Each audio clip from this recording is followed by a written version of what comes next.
Right, so we're back with part 3 of Let's Play It Right, Fantasy Empires. Let's get back to our previous game. I've changed the emulator speed for DOSBox again, so hopefully this time combat is going to be reasonable, as well as everything else being reasonable. But we'll have to see as we go. Keldor! You're still here. Let's see what the lay of the land is. Okay, we've got the red guys coming in, islands, so we need to deal with that as quickly as possible, nip it in the bud, and preferably before more of the red guys' ships arrive with further troops. So let's get cracking on that front. First of all, let's just have a look at our lay of the land for buildings and so on. Okay, we've got keeps everywhere. We've got an extra barracks, at least one over there in that territory for building shadow elves. And we've got one or two units sitting around, but I think at the moment most of them are en route to enemy islands. Let's just see about that. Okay, well, we've got 240 dwarves that we can move across here. That would probably be a good first step. And in the meantime, just make sure that we've got guys on the build. Yes, we do. And we've got guys on the build there. So let's go to the next turn.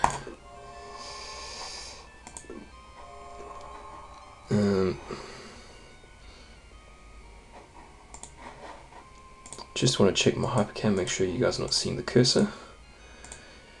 Indeed, you should not be seeing my Windows cursor. Alright, so we've got new troops that have been trained, and new troops here as well.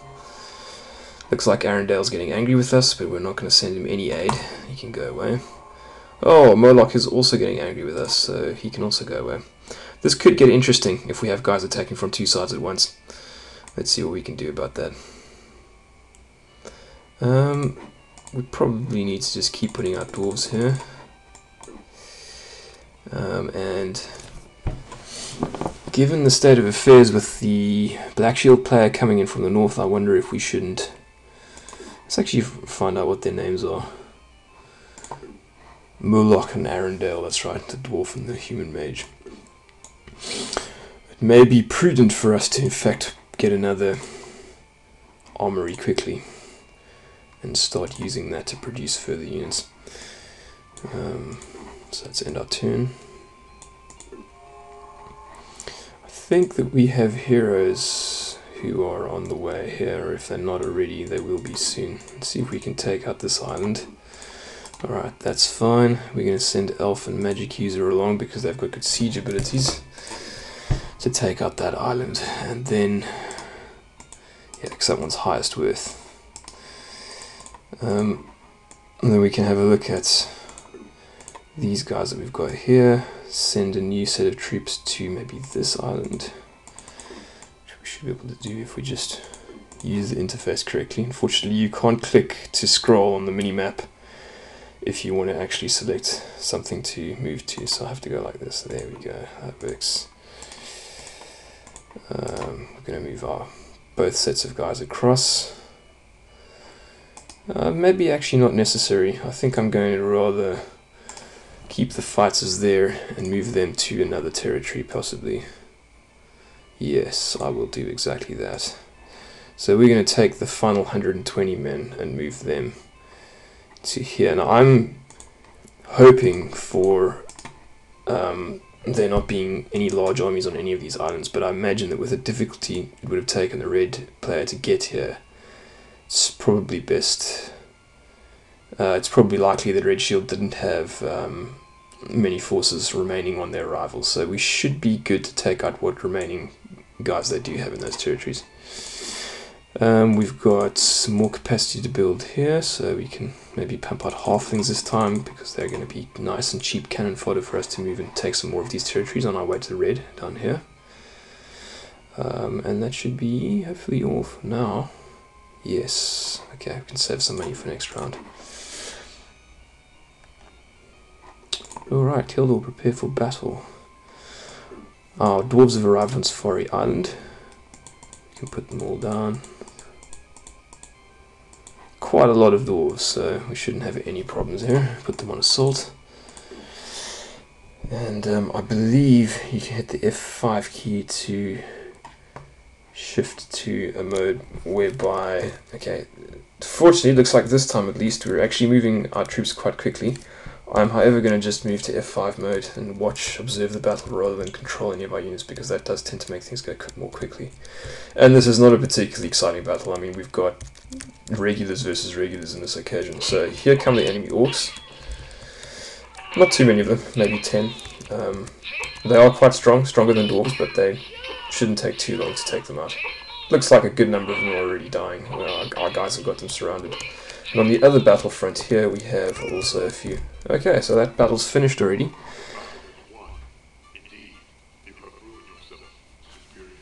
Right, so we lost 12, 1/20 of our troops, and they probably lost, yeah, a good 30 or so. So we take out Arendelle. He seems to be quite interested in using orcs on a regular basis, which is, I mean, not a bad idea considering their cost and effectiveness. Keldor, let's see, Lake of Lost Dreams has trained new recruits, and your troops have arrived on Safari Island by ship. Lands have been damaged, which would be Safari Island, but not a problem. So we'll have remaining dwarves there. Let's just see how many we got after battle and skirmish. Okay, so we lost less than 80, that's not too bad, less than a third. All we need to do now is put our keep down, and we're ready to continue the battle, the fights for the islands. So we should, by the next turn, have some guys arriving here. I think it's another set of dwarves, and here and here we've got the heroes and their accompanying human soldiers, and we also have some human soldiers, I think, going for this territory. So hopefully within the next couple of turns we'll have these guys driven out of the islands, and we'll be able to then move back to the mainland and focus on claiming further territories for the might of the empire. Let's have a look and see if there's anything else we need to do here. I think we probably need to build troops. Yep, let's do that. Further dwarves. Actually, what I'm going to do is I'm going to remove some of these and put out a couple of ballistas as well, because they're excellent for defense, and they shoot extremely far. And then what I'll do is put out a few shadow elves on this side. Okay, so we've got a good number of guys building now. Can move to the next turn. Let's just check how things are going with, okay, Black Shield, Moloch the Mighty is not coming south yet. That's good for us, because we don't have the time to deal with him yet. And Red seems to have expanded at least one territory to the north on the mainland, but we're going to head straight towards him as soon as we've finished with the islands. So that shouldn't be too long now. So let's end our turn. And it's time to prepare for battle. Alright, so we're attacking Yerendi Island, which is the large island with good worth. And we just need to put our fighters down. We'll just spread them out on the sides here. And we've of course got our Alpha Magic User now. One thing I forgot to do, actually what I want to do is I want to remove my units and put the Magic User down first, because he's the guy I want to control on this occasion. Elf can do his own thing, and then we can put the fighters on either side. And the reason that I do that is to just make sure, of course, again, that these do not... we can cause confusion because we have a mage. That's great. We just want to make sure that we get to control the heroes first, which is why we place them first. So we're going to go into assault mode, let the fighters run in, and the elf will probably run in as well along with them. Let's hit it. Okay, so my primary goal now is to get the mage into a position where he can fire on a straight line. Okay, so I've caused confusion then. So I just want to get the mage down there so that I can fire on a straight line towards the enemy forces. Okay, it's actually moving quite quickly now, so I'm not really used to how fast we're going for the enemies. I don't think I'm going to have to shoot anyone here, and if I do, I'm going to kill my own troops, so I'm rather just going to let the mage watch, and if there's any problems, extremely unlikely, then we can use him to attack. Okay, let's just get it done here. I think we're probably already finished. Let's just have a look. F5. Okay, we're already done.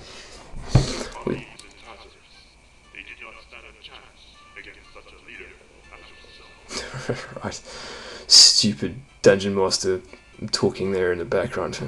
So we lost 30 fighters, and they lost 58 orcs, so we did fairly well there. It's nice to see that the combat is running quickly now, so I'm looking forward to actually playing a few battles with the elf as well, because he's really nice to play when things are responsive. Black Eagle Baron, he's got new recruits. Arendelle is threatening us because we didn't send aid to him. And the same with Moloch, so we're going to have to deal with them promptly. Because they're about to go on the warpath. Not a problem, we're going to put a keep down here. And be ready for the next round, where we will be... those guys are looking good actually. I think the next round we should have what we need, which is those last two islands. Let's just make sure we've got a couple of dwarves building here. And some... Okay, we're going to need to save the remainder of our money for other stuff anyway. So let's just move to the next turn.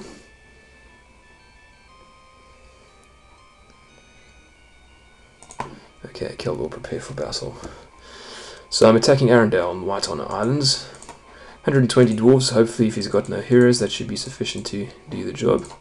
Put on assault, we won't have spells because we don't have any heroes local to this battle. And hit OK. And I'm going to just once again switch to F5 observation mode this time, because there's not really any point interfering with what the AI tries to do. Yeah, they'll do the job more quickly than I ever will. So, well, not ever. Depends on if you've got heroes, then it's always worth taking control and lending a hand when necessary. One thing I need to try again, because I haven't actually tried it since starting to play, is in a large battle you can get your units to follow your heroes using, I think, the F4 or F7 keys, depending on whether you're attacker or defender. And that's quite cool because you can use then a hero to pull troops and position them where you want them before switching that off. And you can use it to, for example, surround a besieged castle. So it's an interesting feature. I'm not sure how useful it is on the overall, but it definitely does. I'm sure it does help in certain circumstances. Looks like we've lost quite a few dwarves here. These are quite tough orcs, but I think we'll probably take these guys out now. We should start to see a few orc deaths here. Alright, there we go. And they seem to be trying to retreat, maybe.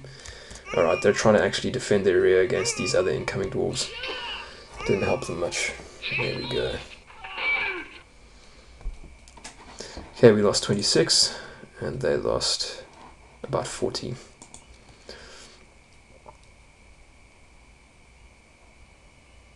Alright, so we've got another battle ahead of us.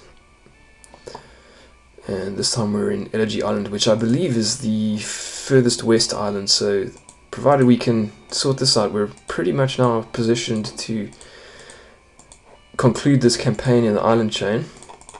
Let's put on assault mode once again. Okay, maybe this time I'll take control of one of the units. And yeah, let's head in to battle and see what we can achieve. This is really difficult because I don't have any mirror keypad on this. I'm running on a MacBook here, so it's quite difficult to... Oh, I got my ass handed to me. Let's see if we can get some other guys in surrounding those enemy orcs. Okay, well, I don't think those guys are having a problem, so we're not needed. Okay. Alright, so we lost 25 fighters, about a fifth of our troops, and they lost 15. As you can see, the dwarves tend to do quite well against orcs, actually. Still not I mean, they're still not as effective in combat as orcs are, but they tend to do quite well. But the human warriors get really, they tend to take far more losses against orcs than the dwarves do. So that's why they're the cheapest. I would have actually made the cost of regular human warriors 450 if I'd made this game, because I think they really aren't worth 500 you pay for them even. Particularly when you can build orcs or dwarves for 550 or 600 respectively. So we've trained new recruits on the mainland in both territories, and we have troops arriving en masse in the various islands, and it looks as if we've managed to clear out the enemy threat. So that's great. Probably not even 20 minutes into this video we've got retaken the island chain, and we can now look towards moving along the mainland, and probably even sending our guys across the sea to this isthmus of land over here to start our assault against the red player there, Arendelle. So let's see who we've got and where by switching this view mode to units. Okay, we actually probably want to, alright, that's fine. First thing we need to do is put keeps down on those islands that we've claimed. So we've got those two now. And that's looking fairly good. I mean, I think some of these territories are not bad income. 1180, 1968, close to 1000, 1108, 1473. And that one's not too impressive, but yeah, so it's not bad. It's about 1000 per island, which increases our overall income by 5000 per round. Not bad, really, for a total now of 19,495 per turn, excluding the cost of paying our troops levies. So I think the first thing that we want to do is consolidate our guys against the heroes, and I would probably, in fact, just sail everyone back, maybe. Let's see what we can do here. Atta Island has got fantastic worth, so it may actually be worth taking a couple of these islands. I think what I will do then is move... okay, there's not enough fighters there. We don't really have enough there either. Yeah, it looks as if our troops are all sort of fragmented now because of the costs of attrition when we landed on these various islands. So, short of doing, say, this, I don't think there's much else that we can do right now. Move those dwarves in there. And what I'm going to do then is I'm rather going to get my heroes back to the mainland as quickly as possible and have them ready in my main territory. So we're going to shift them back up to the main territory. I'm not really worried about leaving anybody in these islands. I'm sure the red player will try his luck again at some point, but to be honest with you, I don't think it's going to be a serious issue when that happens. I hope not, anyway. I'd rather just have as many guys as possible on the mainland now. Put out a couple of dwarves there, and some shadow elves here, and we should be good to continue to the next turn. So, now, one feature of the game that I haven't showed you yet is the ability to cast spells, world level spells.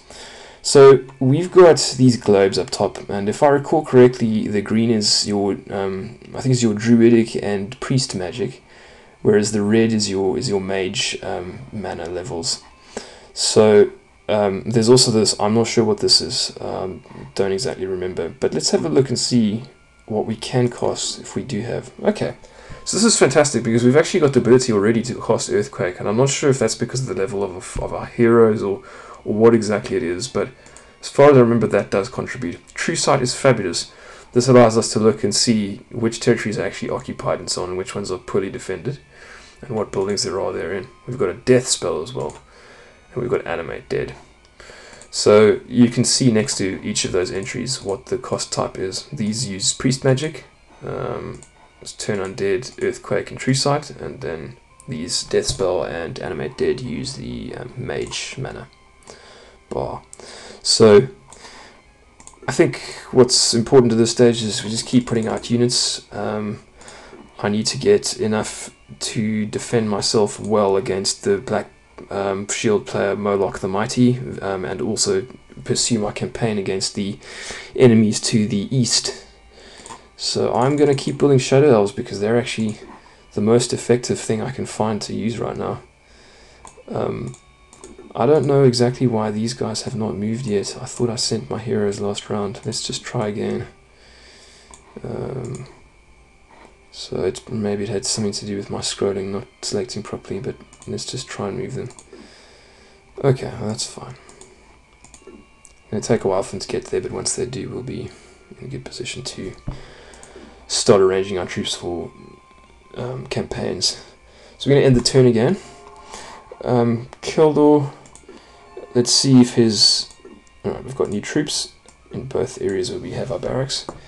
Let's check up north. Okay, Moloch still isn't coming for us, so that's great. He obviously does have a considerable economy right now. It looks now as if Red is restricting his efforts to the mainland, so we probably want to catch him before he heads too far up. Although he might engage in conflict with Moloch, and in that case we're actually going to benefit by that. But I'm going to try and nip it in the bud before he gets too much income again, because I think I'm overwhelmingly more powerful than he is at the moment. So let's just continue to build troops. One thing that I would like to do now is perhaps put down yet another armory, although I guess if it's already costing us so much that, yeah, it's not actually, so we can probably do that. I'm going to build a few ballistas. Alright, and I'm going to also move some of my guys from the home territory forward, I think, so that they can already begin campaigning. Okay, we've got a good number of dwarves there. We're going to leave the ballistas on the castle walls for now, my main base, just for defense. And I'm going to put down perhaps a new building. Now, Wizard Tower is pretty cool. We can build units of mages, if I recall correctly. These guys should be able to do that. I think that they support mages. Yes, magic user. Okay. Thing is, I'm not sure if that is for building. I think it's actually for building heroes, so maybe it's not worth it. Yeah. I don't know exactly, but mage heroes on their own are still very good.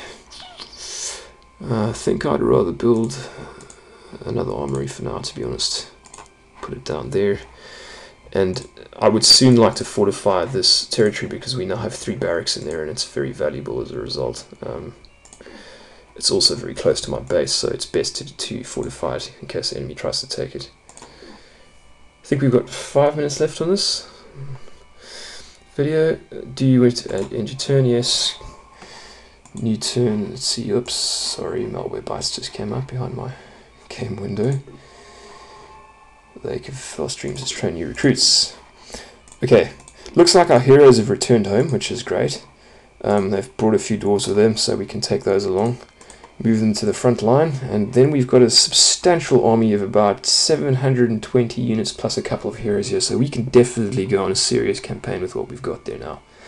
I will in fact send the ballistas with them, because I just want the maximum force available at the moment. And then we'll continue to build. Okay, we've got new ballistas coming here for the main castle, so that's no problem. And I'll put out more shadow elves here, and we've got 10,000 gold remaining. I noticed that, oh, we lost a keep here somehow. I'm not sure how that happened, but fortunately we caught it in time. Okay. Oh, I moved my guys there and I actually forgot to. That's right, I remember now. That's fine, so we've got a little bit more income. Okay, next turn. Let's just check on the enemy status. Alright, so we've got a red guy moving towards us now. Unfortunately, your troops have arrived in Black Eagle Barony, Radlib Woods by ship. I don't know who that is, but I think it's our, yes, it's our remaining 2 heroes. So we are going to actually leave those guys, I think, on their own. No, actually I will move them forward, and they can confront the enemy directly, because whatever is here, I'm fairly sure there's going to be an army. In fact, let's cast True Sight and have a look to see what there is there. Alright, well apparently they have no troops present, even though they've tried to take the territory, so they probably ran out of men as they arrived. Let's try that again over here. Okay, there's only a keep there. Looks like the time is ripe to go in and take these territories, so that's exactly what I'm going to do next round as soon as my heroes conglomerate on this territory. Just need to make sure I'm still building units. That's great. Okay, we've got shadow elves there. Put out a couple of maybe fighters or something. Oh, okay, we can also build a dwarven hero here, which is nice. I'm not actually sure how many turns that takes. Okay, it takes 3 turns to build a dwarven hero. Might be worth it. Okay, I'll build a couple of those. So we've got a few dwarves being built there now. Quite a few dwarves being built there now, dwarven heroes. And we can probably then, in turn... In fact, what I'm going to do is to see if I can build fortifications on this tile. No, nothing yet. I'm not sure why that is exactly, but probably means that we need some other buildings.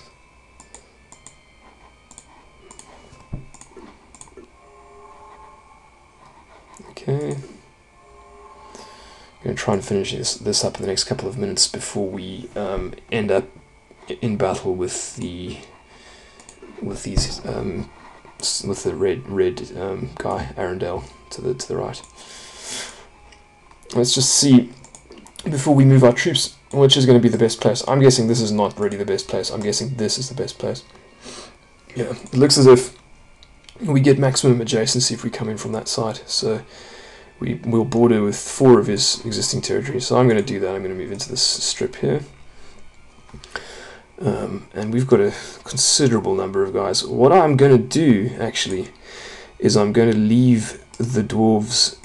I think I'm going to leave the dwarves at home. I'm going to take only the shadow elves, so that we've got good defense on our territory there. Because we don't have a lot of other stuff there at the moment, so I just want to make sure. In fact, what I'll do is I'll take 96 of these or so.